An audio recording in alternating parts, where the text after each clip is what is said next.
আসসালামু আলাইকুম। আশা করছি সবাই ভালো আছো। তো এই তো আজ সন্ধ্যা থেকে শুরু করলাম ব্লগটা। তো হচ্ছে মেয়েদের জন্য আমি পুডিং বানালাম সন্ধ্যায়। তো কিছু না কিছু খাবার নাস্তা করতে হয়।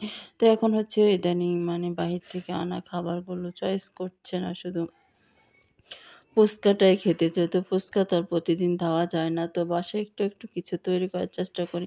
তারপরে এই তো সকাল হতে না হতেই হচ্ছে রান্নার আয়োজন করা। তো এই তো রান্নার আয়োজন করছি আরকি। কাটাকাটি সবজি রান্না যেদিন সবজি রান্না করা হয় সেদিন বেশি একটু কাটাকাটি করতে হয় আরকি। তো এই তো বেগুনগুলো ভাজবো আরকি খাওয়ার আগে সেজন্য রেডি করে নিচ্ছি। তার আগে হচ্ছে অন্যান্য কিছু রান্না করব আরকি।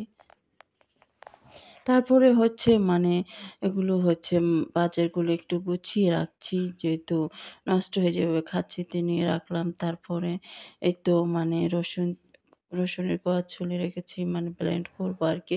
তারপরে এই তো রান্না চড়িয়ে দিলাম। টাকি মাছগুলো ভুনা করব। তো টাকি মাছগুলো আজকে তৈলে ভেজে নিলাম। নিয়ে হচ্ছে এভাবে পেঁয়াজ, টমেটো, তারপরে কাঁচামরিচ, কাঁচা রসুন কোয়া রসুন, আম কাঁচামরিচ দিয়ে হচ্ছে ভালোভাবে একটু ভেজে কষিয়ে নিচ্ছি আরকি। কষানোর পরে হচ্ছে হলুদ, মরিচ সবকিছু দিয়ে ভালোভাবে কষিয়ে নিয়ে তারপর হচ্ছে মাছগুলো ঢেলে দিলাম। দিয়ে হচ্ছে একটু হালকা একটু পানি দিয়ে আবারও কষিয়ে নিয়ে তারপরে হালকা আবার একটু পানি দেব ঝোলের জন্য আরকি। তো হালকাভাবে ঝোল করবো আরকি। বেশি ঝোল করলে আসলে খাবার ভালো লাগে না। তো পরিমাণ মতো অল্প একটু ঝোল দিয়ে করে নিচ্ছি আরকি। অনেক টেস্টি হলো। আজ এই পর্যন্তই। আল্লাহ হাফেজ।